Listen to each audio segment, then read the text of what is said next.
दोस्तों, आज गोकुल धाम सोसाइटी में कुछ ऐसा होने वाला है जिसे देखकर आप अपनी हंसी नहीं रोक पाएंगे। सोचिए, मुंबई की उस चिपचिपी गर्मी में जहां लोग पंखे के नीचे भी पसीने से नहा रहे हों, वहां हमारा दुनिया हिला दूंगा वाला पत्रकार पोपटलाल मंकी कैप और भारी भरकम स्वेटर पहनकर घूम रहा है। क्या पोपटलाल का दिमाग घूम गया है या फिर ये कुंवारेपन का कोई नया साइड इफेक्ट है? आज के इस धमाकेदार एपिसोड में हम देखेंगे कि कैसे एक मामूली सुबह, एक हाथी के खानदान की हिस्ट्री और एक ठंडी बर्फ की डली ने गोकुलधाम में तहलका मचा दिया। अंत तक बने रहिए, क्योंकि आज जेठालाल की मानसिक तैयारी और पोपटलाल की स्विस विंटर वाली नौटंकी आपको लोटपोट कर देगी। कहानी की शुरुआत होती है गोकुलधाम की एक सुहावनी सुबह से। परिंदे चहचहा रहे हैं, लेकिन शांति, वो तो इस सोसाइटी के नसीब में है ही नहीं। जैसे ही हमारे खुश मिजाज और हमेशा फुल टू टाइट एनर्जी में रहने वाले रोशन सिंह सोढ़ी कंपाउंड में आते हैं, उनका सामना होता है गोकुलधाम के भारी भरकम स्तंभ डॉक्टर हंसराज हाथी से। सोढ़ी बाजी को तो आप जानते ही हैं, उनकी गुड मॉर्निंग भी किसी बम धमाके से कम नहीं होती। उन्होंने चिल्लाकर कहा, ओ गुड मॉर्निंग हाथी पा। अब हाथी भाई बेचारे कंफ्यूज। उन्होंने सोचा, ये हाथी पा क्या बला है, जैसे किसी नए ऐप का अपडेट आया हो। हाथी भाई ने मासूमियत से पूछा, सोढ़ी, ये हाथी पा क्या है? सोढ़ी ने हंसते हुए कहा कि जैसे पप्पा होते हैं वैसे ही आप हाथी पा हो। अब यहाँ शुरू होती है डॉक्टर हाथी की वो जबरदस्त फिलॉसफी जिसे सुनकर आप अपना सिर पकड़ लेंगे। सोढ़ी ने पूछ लिया कि भाई साहब, आपका सरनेम हाथी कैसे पड़ा? अब डॉक्टर हाथी ने जो 3 कारण बताए वो सुनिए। पहला लॉजिक, उनके पूर्वजों के गांव का नाम हाथी था। अब अंडा पहले आया या मुर्गी ये तो पता नहीं, लेकिन हाथी भाई का कहना है कि या तो गांव के नाम से सरनेम पड़ा या सरनेम की वजह से गांव का नाम हाथी हो गया। दूसरा लॉजिक और भी खतरनाक था। उनके परदादा के परदादा राजाओं के हाथियों का ख्याल रखते थे, मतलब प्रोफेशनल टच। और तीसरा कारण तो सबसे मजेदार था, उनके पूर्वज गांव में हाथी बन के खेला करते थे। अब आप खुद सोचिए, पूरा खानदान ही अगर हाथी बनने की प्रैक्टिस कर रहा हो तो सरनेम तो हाथी ही होगा ना। सोढ़ी भी हंसते हंसते लोटपोट हो गया कि भाई कारण जो भी हो वजनदार है। तभी वहां एंट्री होती है सोसाइटी के नए सदस्य रतन और रूपा जी की। ये दोनों अपने ई स्कूटर चतुर पर सवार होकर आए थे। सोढ़ी और हाथी भाई ने उन्हें देखा और शुरू हो गई तारीफों की बौछार। रूपा जी ने सबको प्रसाद दिया, जो हाथी भाई के लिए किसी टॉनिक से कम नहीं था। हाथी भाई ने तो साफ कह दिया कि सुबह सुबह आरती और फिर हाथी भाई का पसंदीदा प्रसाद, दिन बन गया बॉस। लेकिन असली ट्विस्ट तब आया जब रतन ने सोढ़ी को अपडेटेड थैंक यू बोला। अब थैंक यू भी सॉफ्टवेयर की तरह अपडेट होने लगा है गोकुलधाम में। रतन ने बताया कि उनके ई स्कूटर चतुर में नया सॉफ्टवेयर अपडेट आया है और अब उसकी स्क्रीन टच स्क्रीन बन गई है। सोढ़ी तो फिदा हो गया। उसने कहा, वाह, अब तो ये स्कूटर सच में चतुर से महाचतुर हो गया है। हाथी भाई ने एक बहुत ही वैलिड सवाल पूछा कि भाई, जो पुराने कस्टमर्स हैं उनका क्या? रतन ने दिल जीत लेने वाली बात कही कि अपडेट सबको मिलेगा, मतलब गोकुलधाम की टेक्नोलॉजी भी अब जेठालाल की दुकान के गैजेट्स को टक्कर दे रही है। अभी ये चर्चा चल ही रही थी कि हमारे प्यारे अब्दुल मियाँ अपनी नई चमचमाती साइकिल लेकर पहुंचे। अब्दुल के चेहरे की चमक और साइकिल की चमक के बीच कंपटीशन चल रहा था। लेकिन सोढ़ी तो सोढ़ी है, उन्होंने मजे लेते हुए पूछ लिया, अब्दुल, वो गोल्डन साइकिल चलाने में ज्यादा मजा आता था या इसमें? अब भाई, अब्दुल के लिए वो सोने की साइकिल किसी डरावने सपने से कम नहीं थी, जिसकी वजह से आधी सोसाइटी पुलिस स्टेशन के चक्कर काट चुकी थी। अब्दुल ने हाथ जोड़ लिए कि भाई, वो 24 कैरेट का टेंशन मुझे दोबारा नहीं चाहिए। ये जो नई साइकिल ऐप ने गिफ्ट की है, ये मेरे लिए सुपर गोल्ड है। यहाँ दिखता है गोकुलधाम का प्यार, जहाँ एक मामूली साइकिल भी सोने से ज्यादा कीमती हो जाती है, क्योंकि वो प्यार से दी गई है। लेकिन माहौल तब बदला जब सोढ़ी ने हाथी भाई को साइकिल के डंडे पर बिठाने की कोशिश की। आप इमेजिन कीजिए, हाथी भाई साइकिल के आगे वाले डंडे पर और अब्दुल पीछे। भाई, साइकिल क्या, रोड भी बैठ जाता।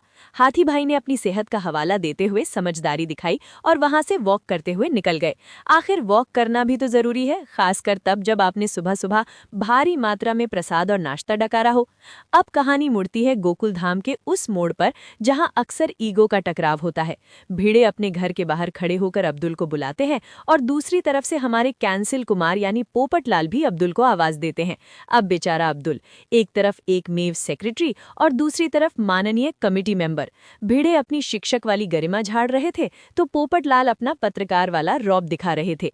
अब्दुल सैंडविच बन चुका था। दोनों ने अपना अपना बड़प्पन दिखाने का नाटक शुरू किया। पोपटलाल बोले, जा अब्दुल, पहले भिड़े के पास जा। भिड़े बोले, नहीं नहीं, पहले पोपटलाल के पास जा। ये सिलसिला ऐसे चल रहा था जैसे शादी में फूफा और जीजा एक दूसरे को इज्जत दे रहे हो। लेकिन तभी पोपटलाल ने वो किया जिसे देखकर ऑस्कर भी शर्मा जाए। उन्होंने जोर से चीख मारी, आह, ओह, मेरा पैर।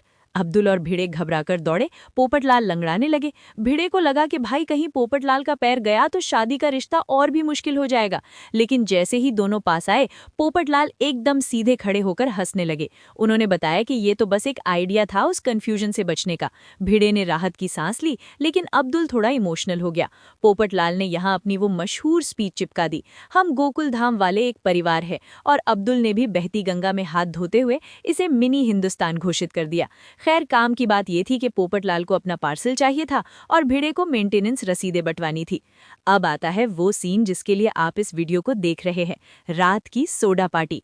रात का वक्त है, हल्की हल्की ठंड है। गोकुल धाम की पुरुष मंडली इकट्ठा है। भिड़े गुलाबी ठंड की तारीफ कर रहे हैं, सोढ़ी को पंजाब की याद आ रही है, रतन को राजस्थान की और जेठालाल को गुजरात की। जेठालाल ने तो जोश जोश में एक ट्रिप प्लान कर ली, गुजरात, राजस्थान और पंजाब। लेकिन तभी अय्यर ने अपनी पुरानी आदत के मुताबिक जेठालाल की टांग खींची कि भिड़े को नहीं ले जाएंगे। जेठालाल चिढ़ गए, मतलब इन लोगों की सोडा पार्टी बिना एक दूसरे को नीचा दिखाए पूरी ही नहीं होती। पर असली धमाका तब हुआ जब पोपटलाल की एंट्री हुई। दोस्तों, पोपटलाल ऐसे कपड़े पहनकर आए थे जैसे वो मुंबई में नहीं बल्कि सीधा साइबेरिया के वादियों में खड़े हों। स्वेटर, मंकी कैप, मफलर, ऐसा लग रहा था कि कपड़े के अंदर पोपटलाल नहीं बल्कि पोपटलाल के अंदर ढेर सारे कपड़े हैं। जेठालाल ने मजे लेते हुए पूछा, अरे पोपटलाल, ये क्या अवतार है? फरवरी का महीना है, गर्मी शुरू हो गई है और तुम ये एस्किमो बनके क्यों घूम रहे हो? पोपटलाल कांपते हुए बोले कि उन्हें बहुत ठंड लग रही है। मेहता साहब ने चुटकी ली कि तुम्हारे घर में क्या बर्फ पड़ रही है? पोपटलाल का तर्क ये था कि उनकी बॉडी बहुत सेंसिटिव है। अब सोढ़ी पाजी के अंदर का शरारती बच्चा जाग गया। उन्होंने चुपके से बर्फ का एक टुकड़ा लिया और पोपटलाल की शर्ट के अंदर डाल दिया। अगले ही पल पोपटलाल ने जो ब्रेक डांस किया वो देखने लायक था। ऊ आ ई ओ। पोपटलाल ऐसे उछल रहे थे जैसे किसी ने उनके अंदर करंट लगा दिया हो। पूरी मंडली ठहाके मारकर हंस रही थी। पोपटलाल चिल्लाए, किसने किया ये? मेरी दुनिया हिला दी। सोढ़ी ने अपनी सोढ़ी लॉजिक दी, ओए पोपू, लोहा लोहे को काटता है, वैसे ही बर्फ तेरी ठंड को काटेगी। मैं तो तुझे पंजाब की ठंड के लिए तैयार कर रहा हूँ। सोढ़ी ने डराया कि अगर तेरी शादी पंजाब की कुड़ी से हो गई और तुझे सर्दियों में ससुराल जाना पड़ा तो तू तो कुल्फी बन जाएगा। पोपटलाल बेचारे फिर शादी के ख्याल में डूब गए। उन्होंने कहा कि अगर मैं ठंड से डर गया तो आधे रिश्ते तो वैसे ही कैंसिल हो जाएंगे। मेहता साहब ने यहाँ भी मजे लिए, अगर रिश्ता ऐसी जगह से आए जहाँ सिर्फ ठंड पड़ती हो तो क्या करोगे? पोपटलाल का जवाब क्लासिक था, अरे भाई पहले शादी तो कराओ, जवाब बाद में दूंगा। मतलब शादी के लिए पोपटलाल बर्फ में नंगे पैर चलने को भी तैयार है, बस कोई हाँ तो कर दे। फिर रतन ने अपना राजस्थानी नुस्खा बताया, ठंड पड़े तेल चढ़े, यानी ठंड लगे तो तेल की मालिश करो। जेठालाल ने यहाँ भी अपनी मराठी झाड़ दी और रतन को चुप करा दिया। फिर शुरू हुई खाने पीने की चर्चा। सोढ़ी को सरसों दा साग और मक्के की रोटी याद आई, जेठालाल को गुजरात का ऊंधियू और अड़दिया याद आया और हाथी भाई को गाजर का हलवा। भाई, इन लोगों की बातें सुनकर किसी के भी मुंह में पानी आ जाए। लेकिन कहानी यही खत्म नहीं होती। अगले दिन सुबह का जो प्रोमो दिखाया गया है वो जेठालाल के लिए किसी बुरे सपने से कम नहीं है। बापूजी सुबह सुबह जेठालाल के कमरे में धम पड़े। बापूजी का आदेश, आज मेरे साथ कसरत करने चलना होगा। जेठालाल जो नींद के आगोश में डूबे थे, उन्होंने अपना मास्टर कार्ड खेला। उन्होंने कहा, बापूजी, मैं शारीरिक रूप से तो तैयार हूँ लेकिन मानसिक रूप से नहीं। आज का दिन मैं खुद को मानसिक रूप से तैयार करने में लगाऊंगा, कल पक्का चलूंगा। बापूजी ने हट कहकर उन्हें झिड़क दिया, लेकिन जैसे ही बापूजी मुड़े, जेठालाल फिर से खर्राटे भरने लगे। तो दोस्तों, क्या जेठालाल कल कसरत करने जा पाएंगे?